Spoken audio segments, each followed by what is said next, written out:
Olá pessoal, tudo bem? Bem-vindos aqui de volta ao canal Histórias para Fogueira, nosso canal de mitos, mitologia, contação de história e todos os assuntos que ficam ao redor, né? Para a gente poder entender melhor um pouco esses artefatos culturais da humanidade que até hoje eles influenciam tanto.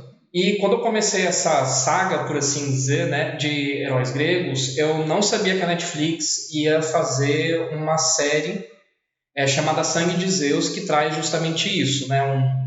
Um herói grego. Né? E aí eu assisti a série, e no vídeo da semana que vem, eu não vou analisar assim, cada episódio profundamente, mas eu vou fazer uma revisão geral da série, mais ou menos em ordem, né? Eu vou comentando as coisas conforme foram aparecendo nos episódios. Dizer tanto que eu achei da série como entretenimento, como também bater com meus conhecimentos de mitologia grega para ver se é uma boa fonte, né, para conhecer os mitos ou se os criadores tiveram muita licença, por assim dizer. E aí é isso. Então, se vocês estão gostando do conteúdo, já deixa aquele like, comentem para ajudar a engajar o canal, ativa o sininho para não perder nenhum vídeo e vamos começar. Então, em primeiro lugar, o que eu achei da série no geral. A não ser que eu tenha me confundido na hora que eu pesquisei para preparar o vídeo, os mesmos produtores, o mesmo estúdio que fez essa série, fez também a série da Castlevania, que é inspirada no jogo do mesmo nome. Eu assisti Castlevania também, bem antes de começar o canal até, e eu gostei bastante da série, achei ela muito boa, mas eu não fui tão fã dessa série Sangue de Zeus. Eu não achei ela ruim, mas também não achei ela boa, eu achei ela medíocre. Medíocre, apesar de ter uma conotação negativa, não é um insulto. Literalmente foi uma série que nem eu fiquei assim enganchado, né? Tipo, caramba, eu vou madrugar para terminar a série, eu não consigo parar de ver. Mas também eu não fiquei... não foi ruim para mim assistir, né? Eu não me forcei a assistir ela. A primeira temporada tem 8 episódios, eu assisti todos, fiz umas anotaçõezinhas. Dessa vez eu tô aqui com um pouquinho de fila, porque senão eu vou acabar esquecendo de muita coisa. E, muito importante, vai ter spoiler, então se você ainda não assistiu a série... melhor ver esse vídeo depois. Mas salva aí não assistir mais tarde para não esquecer. Então, do que trata a série? A série, eles já começam, né, falando que muitas histórias eram transmitidas de forma oral e que essa é uma dessas histórias. Então, eles meio que se protegem, né? Tipo, ninguém pode provar que não existiu uma história da mitologia grega tal qual essa. E, de fato, é verdade. Apesar de a gente poder bater com o que tem nas culturas e gravuras também, muitos mitos e histórias provavelmente se perderam por serem de tradução oral, mas isso foi uma licença poética, né, deles de tentarem trazer crença, né, para a história que eles estão contando, e eu achei que ficou bacana. A primeira coisa que aparece assim, de diferente, eu achei a qualidade da animação um pouco pior que Castlevania, e um dos primeiros personagens que são apresentados é a Alexia, né, que é aquela amazona, depois vai ser revelado que ela é uma amazona. De fato, existe esse mito, essa imagética da mulher guerreira. Algumas pessoas tentam encontrar uma civilização histórica, porém, até o momento de hoje, é só um mito. Ainda não se encontrou uma civilização matriarcal guerreira por onde as Amazonas deveriam ter vivido segundo a mitologia grega. E não é só a mitologia grega que tem essa imagem da mulher guerreira. E ela aparece, né, perseguindo aqueles demônios, aqueles monstros, depois eu vou falar um pouco sobre isso. E ela é intitulada de Arconte. Arconte é como se fosse algo próximo a um título de baixa nobreza, como se ela fosse uma prefeita. Só que não creio que as mulheres ocupassem esse cargo. A sociedade grega é muito machista e muito patriarcal. Então foi um pouco... a Netflix é conhecida por tentar ser bastante politicamente correta, por tentar colocar uma personagem feminina numa posição de poder. Nada contra isso, só comentando que não condiz muito com a realidade. E a outra coisa é essa noção de demônio na mitologia grega. Não temos... a gente vê os monstros, né, que aparecem, eles não são... Eles são, para quem ainda não viu, né, olha ali o vídeo do cristocentrismo, né, o vídeo mais importante do canal. Aquilo é uma imagem cristã que a gente pega.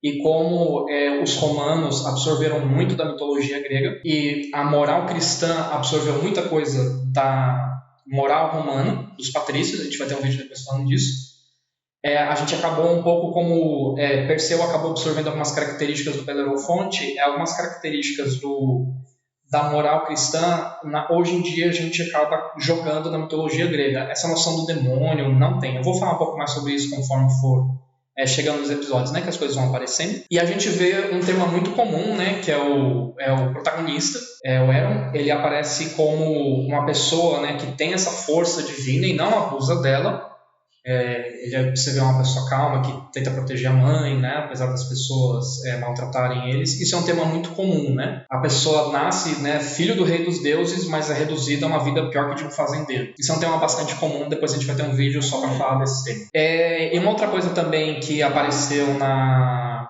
série é essa noção de uma luta entre os titãs e os deuses olimpianos. Isso existiu, foi uma coisa chamada titanomáquia. Depois a gente vai ter um vídeo falando sobre isso. Só que a imagem com que esses gigantes apareceram, né, os servidores dos titãs, os titãs de fato tinham alguns gigantes, que eram filhos de Gaia, que serviam eles, e eram monstros assim, bem assustadores, né, com várias cabeças, vários braços. Eu adorei o design desses gigantes, mas eles não são inspirados na mitologia grega. Foi uma licença poética dos criadores da série. A gente não tem monstros com aquelas formas, por mais que tenha ficado legal, eu gostei muito disso.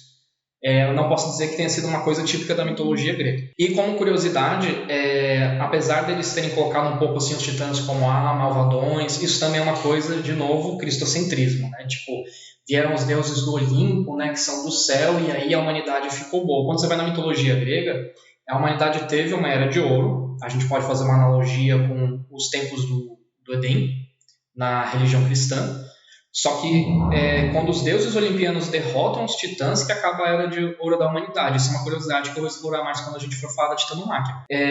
A idade de ouro dos seres humanos, na verdade, foi quando os titãs mandavam. Então isso também foi uma coisa que, basicamente, pegando um pouco assim da mitologia cristã, da religião cristã, e jogando como se fosse uma coisa da série grega, né? Os deuses olímpicos, eles acabam representando mais divindades solares, né, do céu. E os titãs, eles representam entidades da terra, né, das profundezas. Então, de fato, existia essa oposição. Mas no caso da mitologia grega, a humanidade não ficou no fogo cruzado, né? Tipo, Deus tentando salvar a humanidade e Lúcifer tentando corromper ela. Na verdade, os seres humanos viviam melhores quando os titãs mandavam. Os titãs não pediam sacrifícios, não torravam os mortais, né, como a gente viu nos mitos por aqui. Isso é interessante de ver. E também nessa introdução que tem da série, né, a gente vê que alguns dos gigantes ficam do lado dos deuses olimpianos. Isso é verdade, alguns titãs ficam sim na titanomáquia, e eles acabam ficando do lado de Zeus e dos outros. E também tem essa parte da comunhão negra, né, por assim dizer, né, de comer a carne do titã, né. Isso é uma simbologia super, né, da ceia, né, de compartilhar o pão, da comida. É uma imagem super cristã, né. Isso também não tem nada a ver com a mitologia grega. Por fim, ainda também nesse primeiro episódio, né, as coisas que vão aparecendo, essa regra, eu vi também isso no Percy Jackson, aparece, né, na série dos livros, de que os deuses não podem intervir, né, com os humanos, com seus filhos mortais, essas coisas. Isso também foi uma licença poética da série. Não tem isso. Os deuses gregos, na verdade, eles são conhecidos por serem deuses que interferem muito, né, com seres humanos e com os seus filhos mortais e seus amantes e suas broncas, né? E aquilo foi só uma questão para ter um enredo da série, né, do porquê o protagonista e a mãe dele ficam naquela situação ruim. Uma coisa que eu gostei bastante, assim como o design dos gigantes, foi o design dos deuses. Se você prestar atenção, eles aparecem muito rápido, vai aparecer uma imagem por aí. Se você conhece a simbologia dos deuses, você consegue pegar quem é quem, mesmo se não aparecer. Isso eu achei que ficou muito legal, achei que ficou uma releitura bem bacana.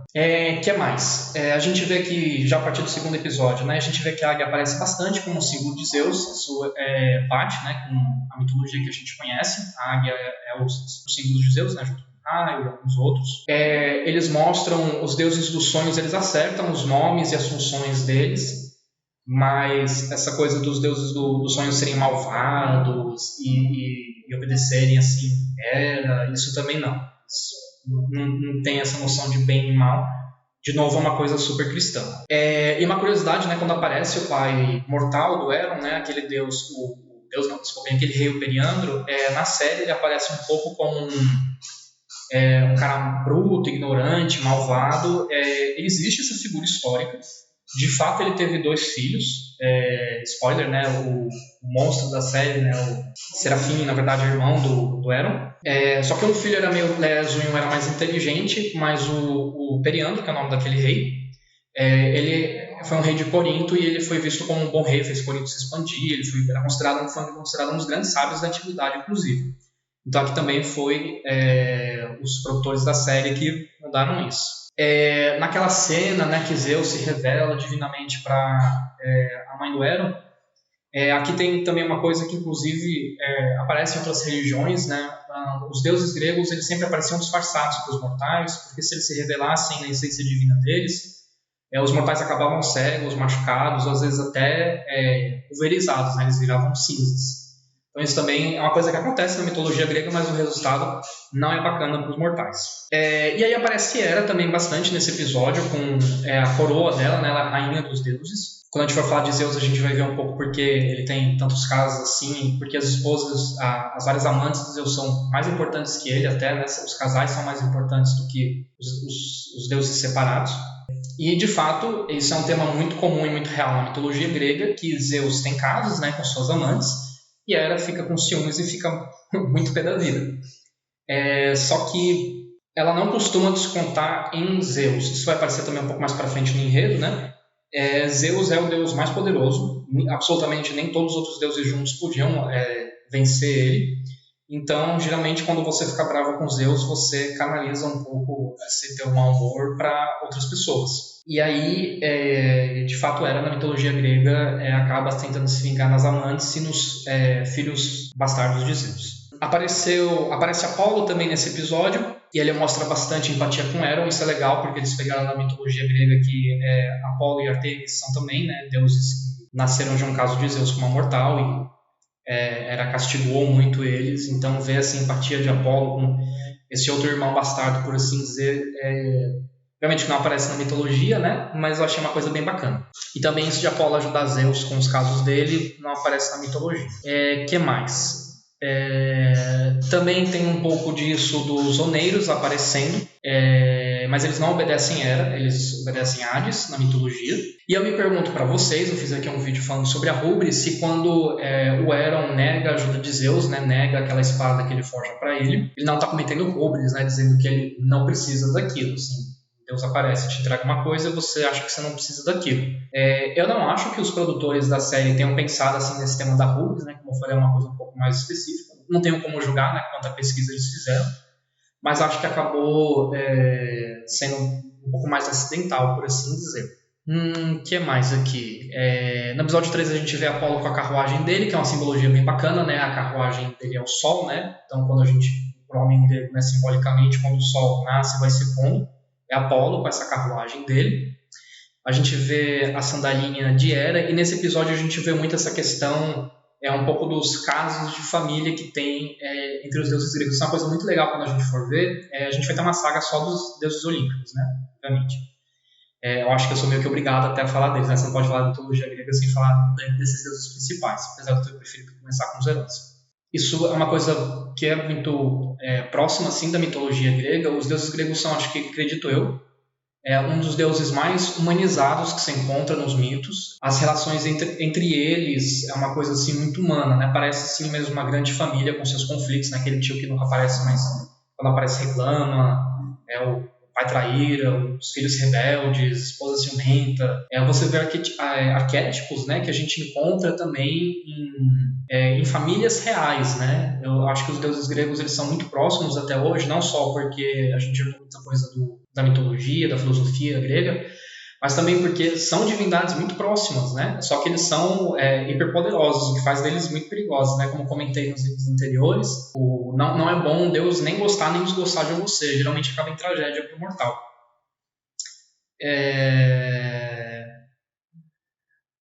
Outra coisa que eu gostei muito nesse episódio, uma hora quando a Hera fica bem brava e a casa começa a se demolir, né, lá no Limpo, porque ela é uma divindade associada com o casamento tradicional. Então ela é meio que vista como aquela mulher de família que mantém a casa funcionando. E quando ela se sentiu injuriada por Zeus, literalmente a casa começa a cair. Achei que isso foi uma magética muito interessante também, que vale a pena prestar atenção. O Serafim, né, o malvado da série, ter esse nome angelical também, de novo a gente vê puxando muito dessa magética cristã.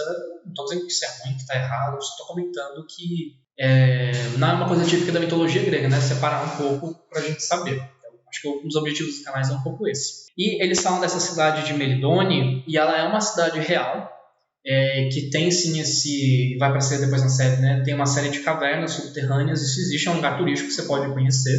Isso combina muito com a cena magética, né? De você ter essa oposição entre os deuses no Olimpo lá em cima e esses gigantes, esses monstros da Terra, né? Essas criaturas quitônicas. Lembra quando eu falei da Medusa, eu também comentei isso, né? Dos seres quitônicos, da Terra. Uma simbologia bem legal que depois a gente vai explorar mais. Zeus aparece muito, né? Como se um símbolo dele fosse essas rosas azuis. Que eu saiba, a cor dele não é necessariamente o azul, nem rosa é um símbolo de Zeus. Hera também aparece com corvos, né, ao longo da série. O principal símbolo da Hera é o pavão e a coroa. Então eu acho que isso foi um pouco uma licença também poética da série, mas eu achei que ficou bacana. Não critico, não. E outra coisa também que eu vou falar aqui desse episódio é que Artemis sempre aparece muito associada com a Lua. Só que, na verdade, ela está muito mais associada com a caça e com as ninfas dela do que com a Lua. Isso foi uma absorção que também aconteceu um pouco parecido com Perseu e Belorofonte, que a simbologia de uma outra deusa chamada Hécate acabou meio que sendo absorvida pela Artemis. Então, sempre que você vê assim, essa coisa da Artemis cheia das luazinhas, não sei o quê, na verdade isso aí é um pouco dessa simbologia de Hécate que ela absorveu. E aí no episódio 4 você vê Hermes como psicopompo. Depois a gente vai ter um vídeo sobre o que é psicopompo, é uma coisa que aparece em outras mitologias, mas o psicopompo é uma entidade, uma divindade que é quem leva a alma dos mortos até o lugar onde os mortos ficam. Então, Hermes geralmente ele é mais visto como o mensageiro dos deuses ou como o deus dos ladrões, né, o deus das estradas. Geralmente a gente conhece mais essas funções dele, né, por assim dizer. Mas ele também é um psicopompo. É por isso também que ele guarda a caixa com a essência daqueles gigantes. E por isso que ele leva os mortos, né, na série para o Caronte, né, lá no submundo. Uma hora também eles falam, né, que o sofrimento na vida é mais fácil, a passagem para outro mundo, não sei o que, isso é super cristão. De sofre agora, que depois vem a eterna salvação. Nada a ver com a mitologia grega, como eu já comentei aqui no vídeo da Perséfone, né, o segundo vídeo do canal, ou o terceiro, se contar a introdução.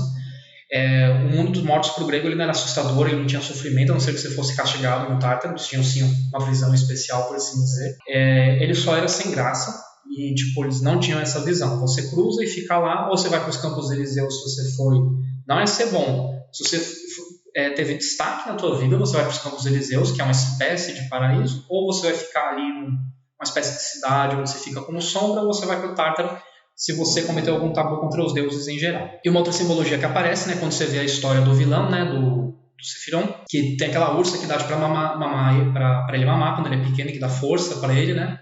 Isso lembra muito a loba Capitolina, né, na mitologia romana, que amamenta os gêmeos Rômulo e Remo. Quando a gente for falar da Enéida, da formação de Roma, esses mitos a gente vai ver também. Bom, isso sim são os símbolos, e eu vi até aqui os 4 primeiros episódios, e eu queria ver um pouco, então, assim, alguns símbolos que eu achei que são bem interessantes e onde bate com a mitologia grega e onde não bate. Para não ficar muito extenso, semana que vem a gente continua. A gente termina de rever, né, os episódios finais e combina como é que vai ficar as próximas semanas. Então tenha um bom final de domingo e até a próxima.